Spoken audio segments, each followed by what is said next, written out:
We then cut to all the adults back at Degrassi. They're meeting Joey's daughter. They're talking about Caitlin's engagement.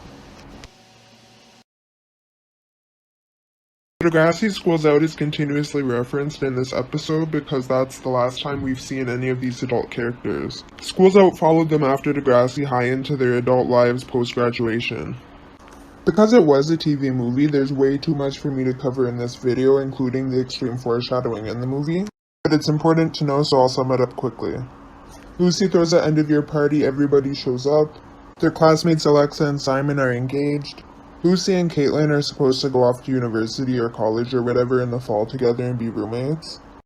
Joey ended up proposing at the party. Caitlin said no. Joey started cheating on her with Tessa Campanelli, while Caitlin was planning to quit university to stay with Joey in the first place.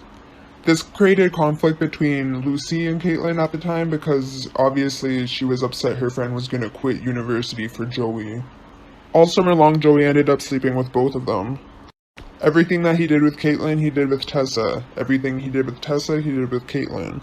This created conflict with Snake because Snake is friends with Caitlin and Joey. When everybody goes away to a lake for the end-of-year trip, Caitlin finally accepts Joey's proposal. Joey got Tessa pregnant and she ends up getting an abortion at the same time. Nobody is happy about their engagement. And when Joey rubs it in, Snake ends up exposing him. This causes a fight between him and Wheels because Snake called Wheels' car ugly. Lucy and her boyfriend break it up. Wheels then drunk drives with Lucy in the car. Everybody basically is drunk, in shambles, or both at this point. Joey starts with Snake again, so Snake just snaps and exposes him for cheating on Caitlin again. This time she hears that it was Tessa for sure.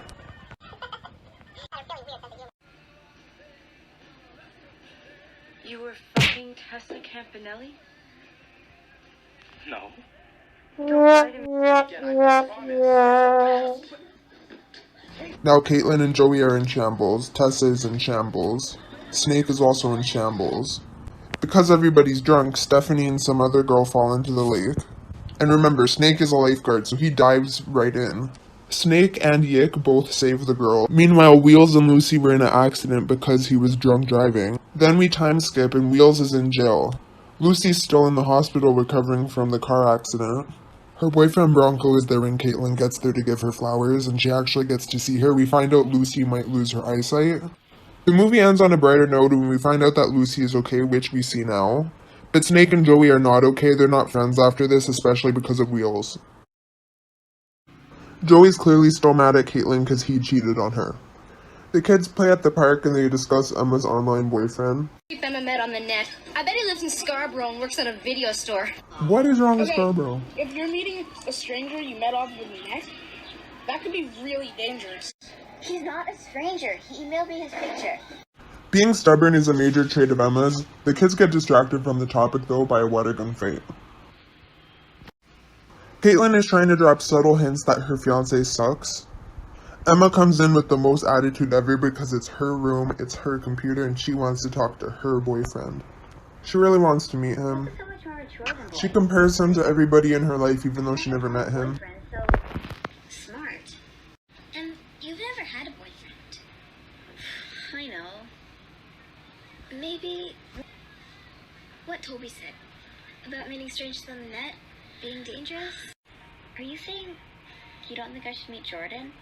At this point, nobody feels safe about what Emma's doing. But will she listen? No, it's Emma. Teaching is so noble, giving back. This is Caitlin's boyfriend in a nutshell. Yo, Frankie.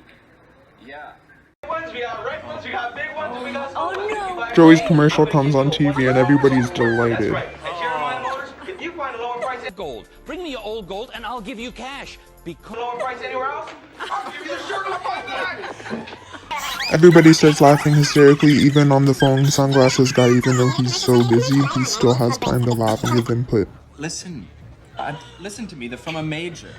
You're not going to sign the deal in some low-rent pancake. Fix it, okay? Caitlin's boyfriend Fix is it, very okay? busy, very important, and then he proceeds to insult Joey after he slams Fix his it, flip phone okay? shut. But, Joey. Next time, hire a real actor. Avoid this shifty, used car salesman vibe. This guy's basically like Craig's dad's that's- inspiration. I mean, that's what I would do. No, thank you, Keith. Pat, who plays Joey, deserved an Oscar for this. Or an Emmy, whatever. The ladies come back to Spike's house after they have some adult beverages with the gang and Caitlin's boyfriend. It's nighttime and Emma's supposed to be in bed, but obviously she's not. They woke her up. Caitlin sits down and has a chat with Emma about her online boyfriend. Emma doesn't tell her details, but Caitlin tells her to go through with it. Spike and Lucy talk bad about Caitlin's boyfriend in the other room because obviously Sunglasses Guy's funny. Emma doesn't want to talk to her mom about the boyfriend, so the ladies continue with girls' night. I'm practically 30. I refuse to have this biological clock discussion. I honestly... Meanwhile, Emma's back upstairs talking to the boyfriend. She says, yeah, let's meet tomorrow. At the hotel where Emma is supposed to be meeting her boyfriend, she's on the phone trying to figure out where he is. Meanwhile, JT and Toby are chilling. Manny. What's up? Manny came to let the boys know that Emma's being sketchy.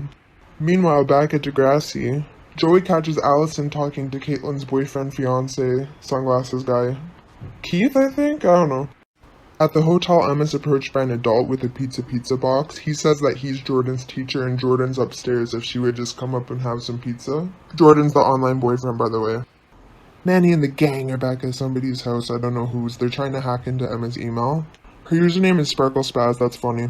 Meanwhile, at the Degrassi reunion, Caitlin makes a speech, and of course, Joey and her boyfriend fight over the Allison thing in the middle of it. Caitlin tries to make a toast, and Joey gets punched in the face. That Joey? Believe it or not, this is one of the best fights in the series. They do not choreograph fights very well on Degrassi. Caitlin then finds out that What's-His-Face and Allison were gonna cheat together.